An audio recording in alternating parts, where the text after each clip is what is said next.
Alta Farias. Vou repetir aqui a pergunta dele. Pergunte para quem ligou televisão agora, pergunte para o deputado Edivaldo se ele mesmo já se resolveu com a justiça em relação às improbidades administrativas praticadas no DEPASA. O Farias certamente ficou muito incomodado com os questionamentos que eu estou fazendo aqui com relação ao governo. E eu compreendo a sua paixão, Farias. Agora você poderia pegar o seu celular agora e fazer uma pesquisa em qualquer instância da justiça e vai verificar que eu não respondo um único processo por improbidade administrativa. Nenhum. Eu tenho um debate que está sendo travado dentro do Tribunal de Contas de multas e de processos de pedido de devolução de contratos que eu não participei da licitação, não participei da contratação da obra e participei da execução final. E está em recurso. Dos que eu participo, já ganhei 3 dentro do pleno do Tribunal de Contas. Então, só para te dizer que eu estou tranquilo com relação a isso e você podia fazer uma pesquisa melhor, porque na disputa política a gente não pode deixar que a paixão tome de conta. As aulas não começaram, Farias, porque não teve planejamento e não está tendo capacidade de execução do monte de dinheiro que tem hoje dentro do governo, ele não consegue gastar o dinheiro. Mas, deputado, me diga uma coisa, você falou a respeito da postura do telespectador, o classificando como apaixonado, mas você o conhece? Porque o Farias, ele faz perguntas desta natureza para todos, viu? Só para lhe informar. Ele é apaixonado, eu conheço a paixão dele. As redes sociais, elas revelam tudo. Revelam? Tem uma situação que é a seguinte, só antes de você entrar na questão da agricultura, sobre o orçamento do Estado ficar com a Cefaz. Não sei se você já considera que isso já foi respondido. O internauta está perguntando, o Luiz, dinamiza, agiliza, desburocratiza a gestão? Ele está perguntando. Olha, se você olhar pelo argumento simplista de que isso é para agilizar pagamento, você pode chegar à conclusão de que isso agiliza. Mas isso não é verdadeiro, porque na verdade você deixa de ter um instrumento que é muito importante, que é o instrumento do planejamento, para fazer com que os recursos eles sejam gastos e pagos conforme a estratégia adotada na legislação anterior, que é o plano plurianual, a execução do orçamento tendo um olhar mais complexo de todo o conjunto dos programas de governo. Quando você tira o planejamento desse comando da execução orçamentária, você deixa com que quem bate na porta primeiro seja quem vai receber. E aí você vai ter o imediatismo na execução do orçamento e não o planejamento. Ali quem tem maior poder... Isso fragiliza a gestão pública. Porque quem tem mais poder de barganha ali na Cefaz, quem grita mais acaba levando, né? Aqui o nível começou a aumentar aqui, ó. Professora Nívia Maria, gostaria de saber por que os recursos do Fundeb são sagrados, inclusive teve prefeituras que deram gratificações aos professores. Daí o governo fez toda essa economia, não teve gastos com transporte escolar, energia, demitiu terceirizados, ou seja, economizou, mas por outro lado, não pagou internet para nós professores, ainda não creditou os recursos para a compra dos computadores e não deu 2 meses de cestas básicas para as famílias dos estudantes. Está faltando tudo. Onde foi parar esse dinheiro, Edivaldo? Não tem nada nas escolas, ela fala.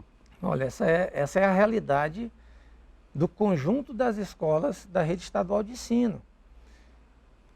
A pandemia jogou nas costas, principalmente dos professores, uma responsabilidade e um custo que eles bancaram. Eles trabalharam à distância, tendo que aprender uma nova forma de se comunicar com seus alunos e ter que pagar essa conta.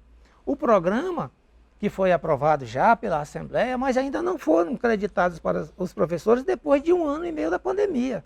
1 ano e meio depois vai ter uma compensação e está chegando atrasada e está chegando num volume pequeno. O que é que nós vamos ter no final do ano? A Secretaria de Educação com um volume enorme de recursos, sem ter conseguido executar esse volume enorme de recursos, e nós podemos assistir, a partir do mês de novembro, aquilo, compra um bocado de equipamento, compra um bocado, fazendo compras mais fáceis de serem feitas para poder cumprir com os 25%. Então nós estamos deixando de fazer uma valorização, como muitas prefeituras estão fazendo, inclusive com os professores, pagando abonos a mais, melhorando o salário de uma forma imediata para garantir que nesse período em que houve muitos sacrifícios, você tem um mínimo de compensação para os docentes. E em relação àquela questão do orçamento ligado à agricultura para o ano que vem, Edivaldo? Que nível está o debate? Nós fomos surpreendidos. E a justificativa apresentada, ela não, digamos, convence absolutamente ninguém que minimamente acompanha prioridades de governo e orçamento. O que é que ocorreu? No orçamento passado, o orçamento de cada secretaria, você estabelece ali quais são as fontes que vão bancar aquele orçamento, né? Você tem lá os recursos próprios, que é a chamada fonte 100, e você tem recursos de convênio, né? E até de operações de crédito, dentro daquele bolo. Surpreendentemente, este ano, o orçamento da área de produção veio 20 milhões a menor. Qual foi a justificativa da Secretaria de Planejamento e da Secretaria da Fazenda?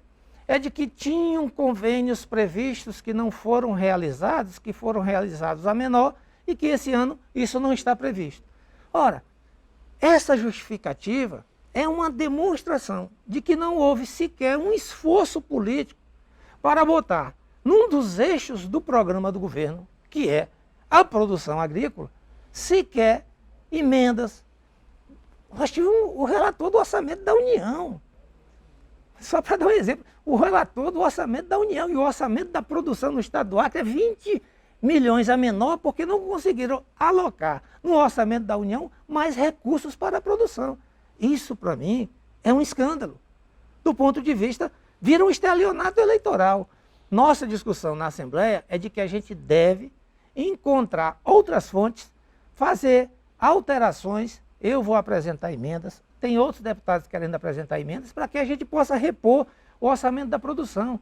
Porque a Assembleia, esta semana passada, esteve em Cruzeiro do Sul, fez uma audiência pública sobre produção, na hora que abriu o microfone para que os produtores rurais pudessem falar, todo mundo foi por uma boca só. Todo mundo reclamou de ramal, todo mundo reclamou de ponte, todo mundo reclamou da ausência de investimentos na área da produção. Aí na hora que a gente vai discutir o orçamento, que é da responsabilidade política da Assembleia, tem aprovar, 20 milhões a menos. Tem 20 milhões a menos, então não dá para aceitar isso. Tem aqui uma outra provocação. Olá, deputado, gostaria de saber o porquê o senhor, como representante do nosso estado, sabe que no momento difícil que estamos passando, o senhor nunca ajuda os projetos que vêm se manifestando e ajudando famílias carentes com cestas básicas em algumas áreas da saúde. Porque o senhor nunca olha com outros olhos para essas pessoas, para esses líderes. Ela está falando que tem alguns projetos, projetos assistenciais, imagino, né? E que você não os apoia no entendimento dela. O entendimento é equivocado. A própria TV Gazeta aqui... Ela não está... a própria TV Gazeta aqui se identificando. Divulgou muito os acontecimentos da última enchente, né? Meu mandato, juntamente com o mandato da deputada Perpétua, nós estivemos presentes em todos os municípios. Nós fomos em lugares onde político não vai nem para pedir voto. Ixi, então é longe, hein? Em Rodrigues Alves, nós entramos e fomos até a última comunidade, justamente estendendo a mão, com cestas básicas, naquele momento de grandes dificuldades. Eu tenho, dentro do nosso mandato, um trabalho feito com as entidades que trabalham com pessoas carentes. Essa é uma demanda grande. Nós estamos vivendo um momento, inclusive, em que o índice de famílias que voltaram para aquele nível da miséria aumentou muito no Brasil e também no estado do Acre.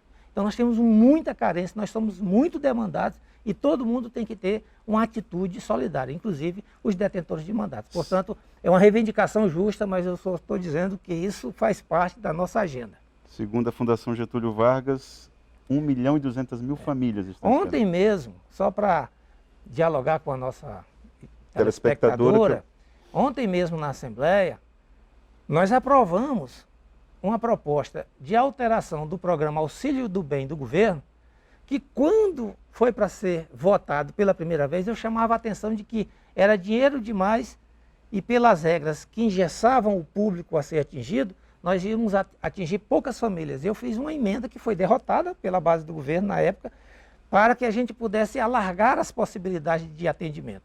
Foi negada na época. E foi dito pelo líder do governo que um simples decreto resolveria o problema. Ontem veio a lei tratando do mesmo tema que eu abordei lá atrás, para que a gente pudesse alargar o programa. E eu votei a favor, obviamente, né? E fico feliz que a gente possa alargar o programa do Auxílio do Bem para poder atingir mais famílias. Luiz Carlos está mudando um pouco aqui o rumo do nosso varadouro de discussão, que é o seguinte. Deputado, o seu partido, PCdoB, virou nanico? Certamente terá imensa dificuldade em formar chapa eleitoral, quiçá eleger deputado estadual e federal. É isso mesmo? E aqui as mudanças na legislação, acho que fazem parte dessa pergunta aqui, Edivaldo. E aí? Olha, a legislação eleitoral, que vinha sendo duríssima para os partidos, não atinge apenas aqueles que eles chamam de pequenos partidos e outros até para caricaturar de nanicos, né? O PCdoB no Acre é um partido, se você for olhar do ponto de vista do número de filiados, é o terceiro maior partido do estado do Acre. Número de filiados. Mas nós não somos um partido grande, nós somos um partido pequeno. Nós somos um partido ideológico e nós estamos presentes na luta política do estado do Acre há muitos anos. Agora, a regra que estava estabelecida de formação de chapa própria para deputado federal e de formação de chapa própria para deputado estadual não atingia só o PCdoB, muito pelo contrário, todos os partidos. Olhe para os democratas no estado do Acre, que tem um deputado federal, se eles teriam condições de formar uma chapa de deputado federal. PDT. Vamos pegar os outros, vamos pegar um partido que é dito grande, o próprio MDB está com dificuldades para isso, né? Surgiu, então, essa janela de oportunidades da federação, que foi aprovada recentemente, que vai abrir perspectivas. E outros estão usando do mecanismo da fusão. O DEM está se fundindo com o PSL. Hoje mesmo eu vi a notícia pela parte da manhã de que o PP vai fazer uma fusão com o PL, porque ambos querem encontrar mais, encorpar mais as suas possibilidades de formação de chapa. Então, a regra, o pau que dá em Chico também bate em Francisco, é uma regra que criou dificuldades para todos, foi por isso que se buscou outras alternativas. E nós vamos encontrar nossa alternativa. Nós sempre atuamos no campo democrático e popular, vamos continuar atuando nesse campo e vamos construir um amplo movimento para que a gente possa ter personagens, personalidades, programa e nos apresentar no jogo de 2022. Bom, Edivaldo, o que você está observando? Eu vou fazer aqui, eu vou cometer uma espécie de indelicadeza, mas não tem problema, acho que vale a pena, em alguns temas acho que vale a pena. Fique à vontade. Meu colega Luciano Tavares, que é jornalista também, outro dia entrevistou o ex-presidente do Diretório Estadual do PT, do Partido dos Trabalhadores, ex-senador, ex-deputado federal, Ciba Machado. E um internauta lá fez uma pergunta falando a respeito de uma possível revisão que o PT poderia fazer, uma reavaliação, e a resposta dele me pareceu um tanto quanto, não sei se agressiva, não vou nem colocar adjetivos, mas ele falou o seguinte: essa ideia de fazer uma revisão, de fazer uma espécie de reavaliação da postura do partido, disse ele, ou é inocência ou é má fé. Estou colocando em relação ao Partido dos Trabalhadores, porque para o grande público, Partido dos Trabalhadores, PCdoB, PSB, tudo que compôs a Frente Popular aqui no nosso barranco, é tudo no mesmo paneiro. Na tua avaliação, essa postura de rever o que foi construído, a forma de operar na política, é inocência ou má fé também? Olha, eu acho que essa discussão é uma discussão fora de, eu diria, de tempo. Porque quando você é punido eleitoralmente, já foi dito. Você é punido pela compreensão da maioria do eleitorado acerca do seu desempenho.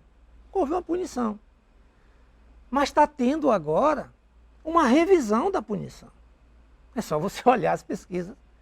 Porque o cenário que se construiu no Brasil, a partir da assunção desse campo da extrema-direita despreparada e tresloucada que dirige o poder da República, está fazendo com que a maioria absoluta do povo brasileiro dê um passo atrás e diga não, nós temos que voltar pelo menos à normalidade.